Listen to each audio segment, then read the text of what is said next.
আউযু বিল্লাহি মিনাশ শাইতানির রাজিম বিসমিল্লাহির রহমানির রহিম। আসসালামু আলাইকুম রহমাতুল্লাহি ওয়া বারাকাতুহু। শুভ সকাল সবার জন্য। আশা করছি আল্লাহর রহমতের বরকতে সবাই অনেক ভালো আছো। আমি আজকে সূরা আল হাজের কালকে 42 নম্বর আয়াত পর্যন্ত বাংলা অর্থ শেয়ার করেছিলাম উইথ তাৎপর্য। আজকে 43 থেকে শুরু করব, তারপরে প্রতিদিনের মতো সম্ভব হলে আরেকটা সূরাতে চলে যাব। ওকে। আউযু বিল্লাহি মিনাশ শাইতানির রাজিম বিসমিল্লাহির রহমানির রহিম। সূরা হাজ আয়াত 43। ইব্রাহিমের কওম ও লুতের কওম মাদাইনিরাও মুসাকে বলা হয়েছিল মিথ্যাবাদী। আমি অবকাশ দিয়েছিলাম কাফেরদের, পরে বিধৃত করলাম। কিনা ভীষণ ছিল আমার শাস্তি, মানে ভীষণ কঠিন ছিল আল্লাহ পাকের শাস্তি। কত পল্লী আমি ধ্বংস করেছি, ওরা ছিল অন্যায়কারী। এসব বস্তির ধ্বংসস্তূপে পরিণত হয়েছিল অকর্মণ্য কূপ ও সুদৃঢ় উচ্চ অট্টালিকা। তবে ওরা কি সে দেশে করে নাই পর্যটন, যাতে ওরা বুঝার মতো অন্তর অথবা শোনার মতো কান লাভ করে। কিন্তু ব্যাপার এই যে এদের চক্ষু অন্ধ হয় না বটে, কিন্তু এদের বক্ষস্থিত অন্তর অন্ধ। মানে চোখ ওরা ঠিকই দেখতে পায়, কিন্তু ওদের ভিতরটা অন্ধকারে আচ্ছন্ন থাকে, সেই জন্য ওরা সঠিক জিনিসগুলো দেখতে পায় না। ওরা তোমাকে আযাব ত্বরান্বিত করতে বলে, আল্লাহ কখনই ভঙ্গ করেন না তার ওয়াদা। রবের এক দিবস তোমাদের গণনায় 1000 বছরের সমান। আল্লাহ পাক বলেছেন, আল্লাহর একটা দিন আমাদের গণনায় 1000 বছরের সমান। আরও বহু পল্লী রয়েছে যাদের আমি অবকাশ দিয়েছিলাম, ওরা ছিল অন্যায়কারী, তারপর আমি ওদের দিয়েছি শাস্তি এবং আমারই দিকে প্রত্যাবর্তন। বলো, হে মানুষ, আমি তো তোমাদের জন্য সুস্পষ্ট ভয় প্রদর্শক। তাই যারা ঈমান আনেও সৎ কাজ করে তাদের জন্য রয়েছে ক্ষমা ও সম্মানজনক জীবিকা। আর যারা চেষ্টা চালায় আমার আয়াতকে দুর্বল করার জন্য, তারাই হলো দোজখবাসী। মাফ করো আল্লাহ। যে সকল নবী ও রাসূল তোমার আগে পাঠিয়েছিলাম, তারা যখনই কিছু পাঠ করেছে, শয়তান তাদের পাঠে কিছু নিক্ষেপ করেছে। মানে যে প্রায় নবী রাসূলদেরকে পাথর নিক্ষেপ করা হতো, তাদের আল্লাহর হুকুমে তারা যে ধর্ম প্রচার করতে চাইতো তাদেরকে বাধা সৃষ্টি করা হতো। কিন্তু আল্লাহ শয়তানের নিক্ষিপ্ত বিনষ্ট করে তার আয়াতকে প্রতিষ্ঠিত করেছেন। সুবহানাল্লাহ। আল্লাহ মহাজ্ঞানী, পরম বিজ্ঞ। তাই এ কারণে যে শয়তানের নিক্ষিপ্ত বিষয় তিনি পরীক্ষা করেন। রয়েছে যাদের অন্তরে ব্যাধি, তারা পাষাণ্ডিত, রয়েছে চরম মতানৈক্য। এবং তার হেতু এই যে জ্ঞানীগণ উপলব্ধি করতে পারে এটা তোমার আল্লাহর কাছ থেকে আগত সত্য, যেন তারা তাতে বিশ্বাস করে এবং অন্তর তাদের যেন তার অনুগত হয়। আল্লাহ মুমিনগণের সরল পথে চালিত করে থাকেন। কাফেররা তা থেকে সন্দেহ পোষণ করতে থাকবে আকস্মাৎ কিয়ামত না আসা পর্যন্ত, কিংবা ভীষণ দিবসের আযাব এসে না পড়া পর্যন্ত। সেদিন কর্তৃক আল্লাহরই হবে, তিনি তাদের মধ্যে মীমাংসা করে দেবেন। ফলে মুমিন ও নেককারগণ স্বস্তিময় উদ্যানসমূহের অবস্থান করবে। মানে যারা মুমিন এবং ভালো কাজ করতেন তাদের জন্য তো জান্নাত আল্লাহ রেখেছেনই, সেখানে অবস্থান করবে। সুবহানাল্লাহ। আল্লাহ সেই দলের অন্তর্ভুক্ত আমাদের করে নিও। আমিন সুম্মা আমিন। পক্ষান্তরে কাফেরও আমার আয়াতসমূহ অস্বীকারীগণ পাইবে অপমানকরক শাস্তি, অর্থাৎ জাহান্নাম। মাফ করো আল্লাহ। আর যারা আল্লাহর রাস্তায় হিজরত করে নিহত হয় অথবা মারা যায়, আল্লাহ তাদেরকে উত্তম রিজিক দান করবেন। আল্লাহ উত্তম রিজিক দাতা, তিনি তাদেরকে দাখিল করবেন পছন্দ মাফিক স্থানে। আল্লাহ অতি জ্ঞানবান, ধৈর্যশীল। এমনই হয় যে কেউ নির্যাতিত হয়ে অনুরূপ প্রতিশোধ গ্রহণ করলেও পরে তার উপর অত্যাচার হলে আল্লাহ তাকে সাহায্য করবেন। আল্লাহ পাপ মোচনকারী, ক্ষমাশীল। তাই এজন্য যে আল্লাহ রাতকে দিনের এবং দিনকে রাতের মধ্যে প্রবেশ করান এবং আল্লাহ শোনেন, দেখেন। এজন্যই যে আল্লাহই সত্য এবং আল্লাহ ছাড়া যাকে মাবুদ বলে ডাকে মিথ্যা সে। আর এজন্যই যে তিনি উচ্চ মহান। সুবহানাল্লাহ। তুমি কি দেখতে পাও না আল্লাহ আসমান থেকে পানি বর্ষণ করেন, ফলে জমি ক্ষেত শ্যামল হয়ে যায়। আল্লাহ বড়ই সূক্ষ্মদর্শী, সুপরিজ্ঞাত। আসমান ও জমিনে সব কিছু তারই। বস্তুত আল্লাহ এমন সত্তা অমুখাপেক্ষী প্রশংসাভাজন, মানে কারো মুখাপেক্ষী নন আল্লাহ। তুমি কি দেখো না যে আল্লাহ জমিনের সব কিছুকে তোমাদের অধীন করেছেন এবং জলযান তারই হুকুমে সাগরে সন্তরণ করে এবং আসমানকে তার বিনা অনুমতিতে ভূমিতে পতন হতে রাখেন ধরে। নিশ্চয়ই আল্লাহ মানুষের প্রতি বড় স্নেহশীল, দয়াময়। আর তিনি এমন সত্তা যিনি তোমাদেরকে জিন্দা করেছেন, মানে জীবিত করেছেন, আবার মৃত্যু ঘটাবেন, আবার জিন্দা করবেন। মানব বড় অকৃতজ্ঞ। প্রত্যেক জাতির জন্য এক ইবাদত পদ্ধতি নির্ধারণ করেছে যা তারা পালন করে, তাই ওরা যেন তোমাদের সাথে বিতর্কে না জড়ায়। তোমার আল্লাহর প্রতি ডাকো, তুমি তো ঠিক পথে আছো, সুবহান আল্লাহ। ওরা তোমার সাথে বিতণ্ডা করলেও, মানে ঝগড়া করলে, অশান্তি করলে, আল্লাহ জানেন তোমাদের কর্ম, তোমাদের ধর্ম। আল্লাহ কিয়ামতের দিন তোমাদের মধ্যে মীমাংসা করে দেবেন তোমরা যে ব্যাপারে মতভেদ করছো। তুমি কি জানো না যে আল্লাহ অবহিত আছেন আসমান জমিনের সব কিছুতেই? বস্তুত ওটা আমল নামায় রক্ষিত আছে। ওসব আল্লাহর কাছে খুবই সহজ। ওরা আল্লাহ ছাড়া ইবাদত করে এমন কিছু যার সমর্থন নাই, নাই কোনো প্রমাণ, নাই তাতে কাণ্ডজ্ঞান, নাই কোনো সাহায্যকারী জালেমদের জন্য। এবং যখন এদের নিকট আমার সুস্পষ্ট আয়াত পঠিত হয়, মানে পাঠ করা হয়, দেখতে পাবে তুমি কাফেরদের চেহারায় বিরক্তি, যেন এখনই আক্রমণ করে বসে পাঠকের উপর যারা তাদের কাছে আমার আয়াত পাঠত। বলো তবে কি তোমাদেরকে এই অপেক্ষা অধিক মন্দ সংবাদ দিব? এটা সত্যি কথা, মানে এটা তো আমরা নিজেরাও দেখতে পাই। আল্লাহ পাক কোরআনে বলে গেছেন সে হাজার হাজার বছর আগে যে কাফেরদের সামনে যদি আমরা কোরআনের কথা বলি, নবী রাসূলের কথা বলি, তারা বিরক্তি প্রকাশ করে এবং মনে হয় যেন কোনো অঘটন ঘটিয়ে ফেলবে, এমন কিছু চিন্তা ভাবনা করে। আল্লাহ আমাদের সবাইকে হিদায়াত দান করুন, আমিন সুম্মা আমিন। আগুন কাফেরদের জন্য আল্লাহ তা প্রতিশ্রুত নিকৃষ্ট আবাসস্থল। হে লোকগণ, একটি দৃষ্টান্ত দেওয়া হচ্ছে, মনোযোগ দিয়ে শুনো। তোমরা যাদেরকে আল্লাহ ছাড়া ডাকো ওরা কখনো মাছিও সৃজন করতে পারবে না। মানে আল্লাহ পাক বলেছেন তোমরা একটু মনোযোগ দিয়ে শুনো, যাদেরকে তোমরা আল্লাহ মানো বা যাদের পূজা করো, একটা মাছিও তারা প্রাণ দিয়ে তৈরি করতে পারবে না। সকলে ঐক্যবদ্ধ হয়েও না, এমনকি তাদের কাছ হতে মাছি কিছু লইয়া গেল তা হতে উদ্ধারে ওরা অক্ষম। এরূপ উপাস্য ও মাবুদ উভয়ই অক্ষম।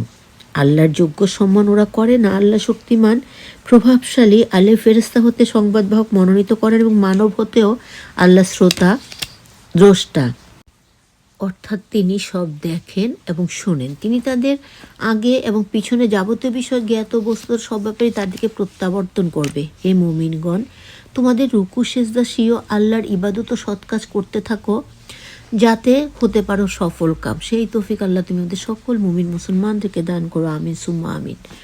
আল্লাহর পথে যথাযোগ্য জিহাদ করো। তিনি তোমাদেরকে মনোনীত করেছেন দিনের, মানে ধর্মের বিধানে তোমাদের পরে কোনো কঠোরতা করেননি। এটা তোমাদের পিতা ইব্রাহিমের জাতি, তিনি তোমাদেরকে মুসলিম নাম দিয়েছেন। এর পূর্বে কিতাবেও যাতে রাসূল হয় সাক্ষী তোমাদের জন্য এবং তোমরাও সাক্ষী হও মানবের জন্য। তাই নামাজ আদায় করো, যাকাত দাও, আল্লাহকে দৃঢ়ভাবে ধারণ করো, সুবহানাল্লাহ। তিনি তোমাদের অভিভাবক এবং তিনি উত্তম অভিভাবক এবং সহায়ক। আমরা সুবহানাল্লাহ, আলহামদুলিল্লাহ, লা ইলাহা ইল্লাল্লাহ, আল্লাহু আকবার। আমরা 18 পাড়াতে চলে এসেছি, সুবহানাল্লাহ। 18 পাড়ায় আছে নতুন সূরা।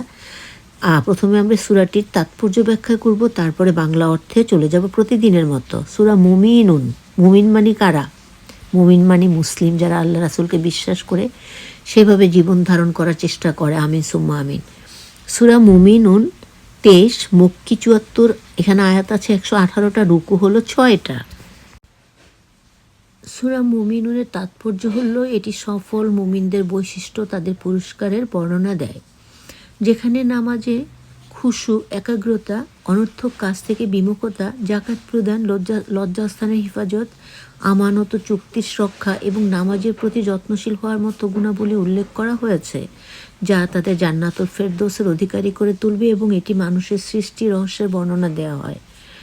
সূরা মুমিনুনের মূল তাৎপর্য ও বিষয়বস্তু। সফলতার সংজ্ঞা।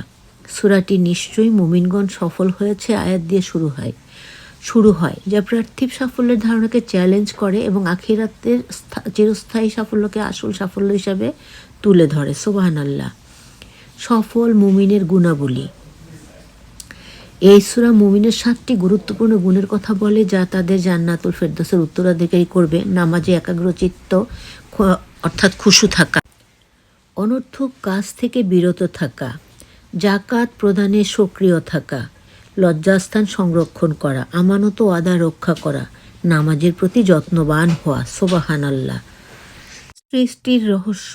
সূরাটিতে আল্লাহ তাআলা মানুষকে মাটি থেকে সৃষ্টি করার প্রক্রিয়া এবং ভ্রূণ থেকে পূর্ণাঙ্গ মানুষে পরিণত হওয়ার ধাপগুলো বর্ণনা করেছেন, যা আল্লাহর কুদরতের প্রমাণ বহন করে। নবী করিম সাল্লাল্লাহু আলাইহি সাল্লামের দাওয়াত। এটি নূহ আলাইহিস সালাম, হুদ আলাইহিস সালাম, সালেহ আলাইহিস সালাম প্রমুখ নবীদের তাদের উম্মতদের কাছে দাওয়াতের ঘটনা বর্ণনা করে, যা তাওহীদ ও আখিরাতের বার্তা তুলে ধরে। নবী করিম সাল্লাল্লাহু আলাইহি সাল্লামের চরিত্র অভ্যাস যে এই গুণাবলীর প্রতিচ্ছবিতা আয়েশা রাদিয়াল্লাহুর বর্ণনার মাধ্যমে প্রমাণিত হয়।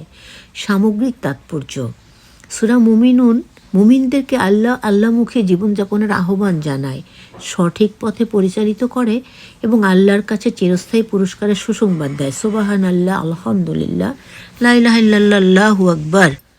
এবার আমরা 18 নম্বর পাড়ার সূরা মুমিনুন, শুরুতেই বলেছি 23, মক্কি 74 আয়াত আছে 118টি, রুকু হলো 6টা। এটার যতটুকু সম্ভব এক থেকে বাংলা শুদ্ধ সহি সহজ উত্তর শেয়ার করব। সবাই মনোযোগ দিয়ে শুনবে আর ইবাদত করার ইচ্ছে নিয়ে শুনবে। ইনশাআল্লাহ আমাদের জন্য আল্লাহ পাকের ইবাদত নবীর সুন্নাহ মোতাবেক, কোরআন মোতাবেক করা সহজ হবে। আমিন সুম্মা আমিন। মুমিনরা একান্তই সফল কাম হয়েছে যারা স্বীয় নামাজে বিনীত নম্র, যারা বাহুল্য কাজ হতে বিরত, যারা জাকাত দিয়ে থাকে, যারা নিজেদের লজ্জাস্থানে রক্ষণাবেক্ষণ করে, তবে নিজেদের স্ত্রী বা অধিকার দাসীদের বেলা স্বতন্ত্র কথা, আলাদা কথা। এতে তারা নিন্দনীয় হবে না। আর কেউ এদের ব্যতীত অন্যকে কামনা করলে সে সীমা লঙ্ঘনকারী। যারা আমানত ও অঙ্গীকার রক্ষা করে এবং যারা আপন নামাজে যত্নশীল, সুবহানাল্লাহ, তারাই হবে অধিকারী হবে ফেরদাউসের, হবে সেখানে স্থায়ী। জান্নাতুল ফেরদৌস সবচেয়ে বড় জান্নাত, মানে সবচেয়ে শ্রেষ্ঠ জান্নাত, সেই জান্নাতের অধিকারী হবে, সেখানেই হবে স্থায়ী। আর আমি মানুষ সৃষ্টি করেছি মাটির উপাদান হতে, তারপর আমি তাকে শুক্রাকারে স্থাপন করি এবং নিরাপদ স্থানে। পরে আমি শুক্রাণুকে পরিণত করি জমাট রক্তে, পরে জমাট রক্তকে পরিণত করি পিণ্ডে, পরে পিণ্ডকে পরিণত করি অস্থিতে, পরে অস্থিকে আবৃত করি গোশত দ্বারা, সবশেষে তাকে আরও এক আকারে পরিণত করি সুনিপুণ সৃষ্টিকর্তা আল্লাহ কত মহান। অতঃপর সকলেই তোমরা মরণ বরণ করবে, তারপর কিয়ামত দিবস তোমাদেরকে আবার জাগিয়ে তোলা হবে। আমি তোমাদের ঊর্ধ্বে তৈরি করেছি সপ্তখণ্ড আকাশ, মানে 7 আসমান, ও সৃষ্টি করেছি, সৃজন মানে সৃষ্টি করা, সৃষ্টি ক্ষেত্রে আমি অমনোযোগী নই, এবং আমি আসমান থেকে পানি বর্ষাই পরিমাণ মতো, তারপর তাকে মাটিতে স্থির করে রাখি, আর আমি তা অপসারিত করতে ক্ষমতাবান। আলহামদুলিল্লাহ। তৎপর তা দ্বারা তোমাদের জন্য খেজুর ও আঙুরের বাগান তৈরি করি, এতে তোমাদের জন্য আছে বহু মেওয়া, আর তোমরা তা হতে আহার করো। এই যে খেজুর আঙুর, এগুলো সাধারণত সৌদি আরবে বেশি জন্মে, যেখানে মক্কা, যেখানে কোরআন অবতীর্ণ হয়েছে যেই অঞ্চলে। সৃষ্টি করি এক বৃক্ষ যা জন্মায় সিনাই পাহাড়ে, এতে হয় মানুষের জন্য তৈল সালুন, সালুন মানে হলো মনে তরকারি। তোমাদের জন্য শিক্ষণীয় আছে চতুষ্পদ জীবে, ওদের ওদরস্থ বস্তু তোমাদের পান করাই, এতে তোমাদের কাছে আছে প্রচুর উপকার, এতে গোশত তোমরা ভক্ষণ করো। আল্লাহ পাক বলছে যে গরু থেকে আমরা দুধ পাই, মাংস পাই, ছাগল থেকেও এরকম উপকার আমরা তাদের কাছে পেয়ে থাকি। তাতে এবং নৌযানে তোমরা আরোহণ করে থাকো। আমি নূহকে তার কওমের কাছে পাঠাই, সে বলল, ভাই সব, আল্লাহর ইবাদত করো, তিনি ছাড়া তোমাদের কোনো মাবুদ নাই। তবে কি হুঁশিয়ার হবে না? তার সম্প্রদায়ের কাফের প্রধানেরা বলল, এ তো তোমাদের মতো মানুষ, সে সময় তোমাদের অপেক্ষা শ্রেষ্ঠ বনিতে চাইতেছে, আর আল্লাহ ইচ্ছা করলে ফেরেশতা পাঠাতেন, আমরা তো এরূপ ঘাটতি শুনি নাই আমাদের পূর্বপুরুষদের আমলেও। এ তো এক পাগল মানুষ, তাই এর কিছুকাল অপেক্ষা করো। নূহ বলল, আল্লাহ আমাকে সাহায্য করো, ওরা আমাকে মিথ্যুক বলছে। আমি নূহের কাছে ওহি পাঠালাম, আমার তত্ত্বাবধানে ওহি অনুযায়ী নৌকা তৈরি করো, আমার নির্দেশ এলে ও তন্দুর প্লাবিত হলে তুলে নাও, প্রত্যেক জীবের থেকে একজোড়া করে, তোমার পরিবারবর্গকে ছাড়া তাদের বিরুদ্ধে পূর্বে ঘোষণা হয়েছে তাদের, আর তুমি সীমা লঙ্ঘনকারীদের সম্পর্কে আমাকে কিছু বলবে না, ওরা ডুববে। আল্লাহ পাক বলেছেন, যখন বলছে যে তো ফেরেশতা পাঠানোর কথা, তখন আল্লাহ পাক বলেছেন, হে নূহ সাহায্য চেয়েছিল আল্লাহ পাকের কাছে, তুমি একটি নৌকা তৈরি করো এবং এখানে একটা তন্দুর প্লাবিত হবে, সেই সময় তুমি প্রত্যেকটা জীব থেকে 2টা করে প্রাণী তুলে নিও, আর তোমার পরিবারের সবাইকে তুলো, কিন্তু তাদেরকে তুলো না যারা আমাকে অস্বীকার করে। কারণ তারা ডুবিবে। তুমিও তোমার সঙ্গীরা নৌকায় আরোহণ করলে বলো, যাবতীয় প্রশংসা আল্লাহর, যিনি আমাদের উদ্ধার করেছেন জালেম কম থেকে। এবং এও বলবে, আল্লাহ সর্বকল্যাণভাবে মোদের নামিয়ে দাও, আর তুমি তো শ্রেষ্ঠ অবতরণকারী। এতে বহু নিদর্শন রয়েছে এবং আমি ওদেরকে পরীক্ষা করেছিলাম। পরে অন্য কমকে ওদের স্থানে বসালাম এবং ওদের মধ্য হতে রাসূল ওদের কাছে পাঠিয়েছিলাম। সে বলল, আল্লাহর ইবাদত করো, তিনি ছাড়া কোনো মাবুদ নাই, তবু সাবধান হবে না। আর কাফের কওমের প্রধান, যারা পরকালে আল্লাহর সাক্ষাৎকে অস্বীকার করে এবং দিয়েছিলাম তাদের পার্থিব সম্পদ, মানে এই দুনিয়ার সম্পদ, তারা বলল, তো তোমাদের মতো মানুষ, তোমরা আহার করো সেও আহার করে, তোমরা পান করো সেও পান করে। তোমাদের মতো একজন মানুষ অনুসরণ করলে অবশ্যই তোমরা ক্ষতিগ্রস্ত হবে, মাফ করো। তবে কি তোমাদের প্রতিশ্রুতি দেয় যে তোমরা মরণান্তর মাটি অস্তিত্বে রূপান্তরিত হওয়ার পরও পুনরুত্থিত হবে? প্রতিশ্রুতি যা হয়েছে কখনই না ঘটবে না। এটা পার্থিব জীবনে আমরা মরি বা এখানে শেষ, কখনো পুনরুত্থিত হব না। অর্থাৎ অবিশ্বাসীরা কিছুতেই কথাগুলো বিশ্বাস করলো না। ওরা বললো, মরি বা এখানে আমরা শেষ, আমরা কখনো দ্বিতীয়বার জীবিত হব না। সে এমন ব্যক্তি যে আল্লাহর প্রতি মিথ্যা রটনা করেছে, আমরা তাকে বিশ্বাস করি না। সে বলল, হে আল্লাহ, ওরা আমায় মিথ্যা জানে, আমাকে সাহায্য করো। আল্লাহ ফরমান, শীঘ্রই ওরা লজ্জিত হবে। ফলে এক কঠিন শব্দ তাদেরকে আঘাত করলো। আমি তাদের করলাম আবর্জনার ন্যায় জালেমদের উপর অভিসম্পাত। পুনরায় আমি সৃষ্টি করেছে আরও অনেক উম্মত। কোনো জাতি তার নির্ধারিত কাল তড়িৎ না পারে করতে বিলম্বিত, মানে কেউই চাইলেই তাড়াহুড়া করতে পারে না, দেরিও করতে পারে না আল্লাহর হুকুম ছাড়া। তারপর আমি ক্রমাগত নিজের রাসূল প্রেরণ করি। কোনো জাতির কাছে তাদের রাসূল এলেই তাকে মিথ্যারূপ করেছে, পরে একে বিনাশ করেছে এবং ওদের করেছিলাম কাহিনীরূপ বিনাশ করেছে এবং এদের করেছিলাম কাহিনীরূপ বেঈমানরা বিনাশ হোক। পরে পাঠালাম মুসা এবং তার ভাই হারুনকে নিদর্শন ও সুস্পষ্ট দলিল সহ। ফেরাউন ও তার পরিষদের কাছে তারা অহংকার ছিল তারা উদ্ধত কম। তারা বলল, আমরা বিশ্বাস করব আমাদের ন্যায় দুই ব্যক্তিকে, যাদের কম আমাদের দাস। ওরা তাদের মিথ্যা জানলো, ফলে তারা ধ্বংস হলো। আমি মুসাকে দিয়েছিলাম কিতাব, যাতে তারা পথপ্রাপ্ত হয়। মারিয়াম পুত্র ঈসার কথা বলা হচ্ছে। মারিয়াম পুত্র তার মাকে করেছিলাম এক নিদর্শন এবং উভয়কে আশ্রয় দিয়েছিলাম প্রসবনী উচ্চভূমির এক নিরাপদ স্থানে। হে রাসূলরা, তোমরা পাক বস্তু খাও ও সৎ কাজ করো, আমি তোমাদের কৃতকর্ম সম্পর্কে অবহিত। তোমাদের এক জাতি, আমি তোমাদের রব, আমাকে ভয় পাও। কিন্তু তারা নিজেদের দিনকে শতদা বিভক্ত করেছে। কিন্তু কিছু মানুষ এই দিন ইসলামকে শতভাবে বিভক্ত করেছে। প্রত্যেক দলই আপনাদের আদর্শে তুষ্ট, সুতরাং তাদের ভ্রষ্টতায় থাকতে দাও কিছুকাল। ওরা কী ভাবে যে ওদিকে ঐশ্বর্য ও সন্তান দেই, তাই বলে তাদের সকল কল্যাণ ত্বরান্বিত করব? কখনই না, ওরা অবুঝ। যারা নিজেদের আল্লাহর ভয়ে ভীত থাকে, নিজেদের রবের আয়াতের প্রতি বিশ্বাস রাখে এবং নিজেদের রবের সাথে শরিক করে না, আর তারা যা দান করে তা করে ভীত সন্ত্রস্ত হৃদয়ে, এই বিশ্বাসে যে তার রবের কাছে প্রত্যাবর্তন করবে।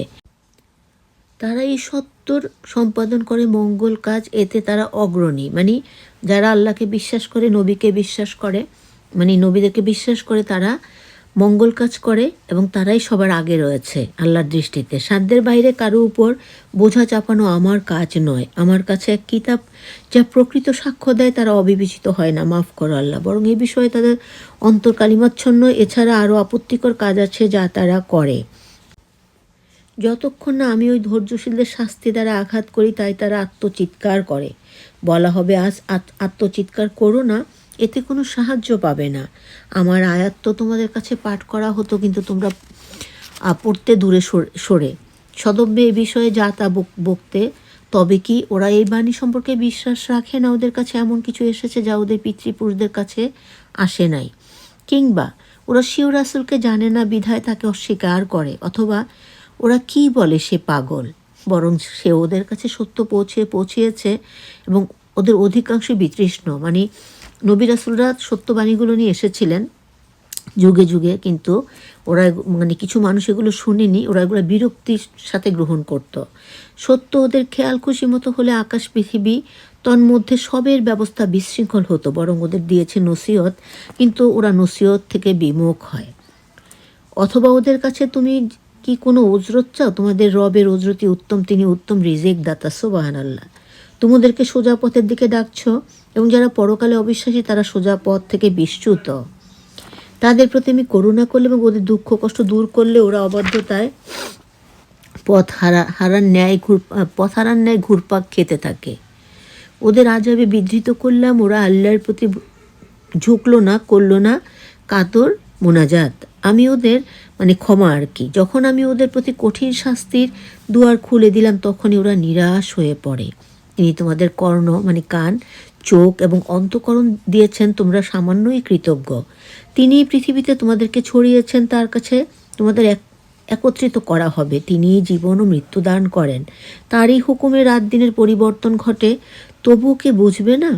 এরপরও পূর্ববর্তীদের অনুরূপোক্তি করে। ওরা বলে, আমরা মরিলে এবং অস্তিত্বে রূপান্তরিত হইল পুনর্থিত হইব। এই বিষয়ে আমাদেরকে এবং আমাদের পূর্বপুরুষদের আগে ভয় দেখানো হয়েছে। এটা উপাখ্যান ব্যতীত আর কিছুই না। ওরা বিশ্বাসই করে না, যারা আসলে ভুল পথে আছে। জিজ্ঞাসা, তোমার জ্ঞানী হলে বলো, পৃথিবীও তার মধ্যস্থে এই সমস্ত কার? ওরা বলবে, আল্লাহরই। বলো, তুমি শিক্ষা নেবে না? জিজ্ঞাসা, শক্ত আকাশ 7 আকাশ ও আরশের জমিনের মালিক, আজিমের মালিক কে? ওরা বলবে, আল্লাহ। তবুও তোমরা ভয় করবে না? জিজ্ঞাসা, জানা থাকলে বলো, সকল কিছুর কর্তৃত্ব কার হাতে? যিনি রক্ষাকারী ও যার উপকারী কেউ নেই। ওরা বলবে, আল্লাহই। তবু কেমনে বিভ্রান্ত হচ্ছ? আমি ওদের কাছে সত্য পৌঁছেছি, কিন্তু ওরা মিথ্যাবাদী। আল্লাহ পাক এত সুন্দর করে নবী রাসূলদের বুঝিয়েছেন, কিন্তু যারা না বোঝার তারা কিছুতেই সঠিক জিনিসটা বুঝতে পারে নাই। আল্লাহ আমাদেরকে মাফ করো, আমিন সুম্মা আমিন। আল্লাহ কাকেও সন্তান গ্রহণ করেন নাই। তার সাথে কোনো শরিক মাবুদ থাকলে প্রত্যেক মাবুদ নিজেদের সৃষ্টি নিয়ে আলাদা হয়ে পড়তো এবং প্রাধান্য বিস্তার করতো একে অন্যের উপর। ওরা যা বলে আল্লাহ তা হতে মহান, তিনি জ্ঞাত অদৃশ্য প্রকাশ্যে, এবং ওরা শরিক করে তা থেকে তিনি অনেক ঊর্ধ্বে। বলো, হে আল্লাহ, যার ভীতি আমাদের দেখানো হচ্ছে তা আমাদেরকে দেখতে চাইলে, হে আল্লাহ, আমরা জালিম কমে সামিল হব। আমার প্রদর্শিত আযাব তোমাকে দেখাতে সক্ষম। প্রতিরোধকার মন্দের উত্তম দ্বারা। প্রতিরোধ করো মন্দকে উত্তম দিয়ে, প্রতিরোধ করো খারাপকে ভালো কাজ দিয়ে। ওদের মন্তব্য সম্পর্কে আমি সব জানি। হে আল্লাহ, শয়তানের প্ররোচনা হতে তোমার আশ্রয় চাই হে আল্লাহ, তার উপস্থিতি হতে। ওদের কারো মৃত্যু উপস্থিত হলো, সে বলে, আল্লাহ, আমাকে পুনর্বার পৃথিবীতে প্রেরণ করো। যখন এই যে কাফেররা মারা যায় তখন আল্লাহর কাছে বলে, আমাদেরকে আবার তুমি পৃথিবীতে পাঠাও, আমরা ভালো কাজ করব তোমার নবীর সুন্নাহ মোতাবেক, কোরআন মোতাবেক। তখন আল্লাহ বলবে যে সারা জীবন সুযোগ দেওয়ার পরও তোমরা করো নাই, তোমরা আবার পাঠালে সে একই কাজ করবে। আর ওখান থেকে তো ফিরে আসার কোনো রাস্তায় আল্লাহ রাখেননি, যাতে সৎ কাজ করতে পারি যা আগে করি নাই। এটা হওয়ার নয়, এ তো ওদের কথা। ওদের সামনে পর্দা থাকবে পুনরুত্থান দিবস পর্যন্ত, যেদিন সিংহায় ফুৎকার দেয়া হবে, কেয়ামত হবে। সেদিন পরস্পর আত্মীয়তা বন্ধন থাকবে না, কেউ কাউকে জিজ্ঞাসিবে না। যাদের পাল্লা ভারী হবে তারাই পাবে নাজাত, আর যাদের পাল্লা হবে হালকা তারাই নিজেদেরকে ক্ষতিগ্রস্ত করেছে। ওরা হবে দোজকে স্থায়ী। হে আল্লাহ, সেই দলের অন্তর্ভুক্ত আমাদের কাউকে তুমি হতে দিও না, আমিন সুম্মা আমিন। আগুন ওদিকের চেহারা দগ্ধ করিবে, চেহারা হবে কদাকার। আমার আয়াত তোমাদের কাছে কি পাঠ করা হয়নি? তোমরা তো মিথ্যা জেনেছিলে। ওরা বলবে, হে রব, দুর্ভাগ্য আমাদের পরাভূত করেছিল এবং ছিলাম আমরা বিভ্রান্ত কওম। হে রব, এ হতে আমাদের রক্ষা করো, পুনরায় করিলে হইব দোষী। আল্লাহ বলে, হীনভাবে এখানেই থাকো, আমার সাথে কথা বলো না। আমার বান্দাদের মধ্যে একদল ছিল যারা বলতো, হায় রব, আমরা ঈমান নিয়েছি, আমাদের ক্ষমা করো, দয়া করো, তুমি উত্তম ও দয়ালু। আজকে আমরা সূরা মুমিনুনের 1 থেকে 9 পর্যন্ত আয়াতের 1 থেকে 109 পর্যন্ত আয়াতের বাংলা সহি শুদ্ধ সহজ অর্থ শেয়ার করলাম। সবাই শুনবে এবং আমল করার চেষ্টা করবে। আমিন সুম্মা আমিন। আসসালামু আলাইকুম রহমতুল্লাহি ওয়া বারাকাতুহু। আল্লাহ সেভ এভরিওয়ান। আমিন সুম্মা আমিন। আল্লাহ হাফেজ।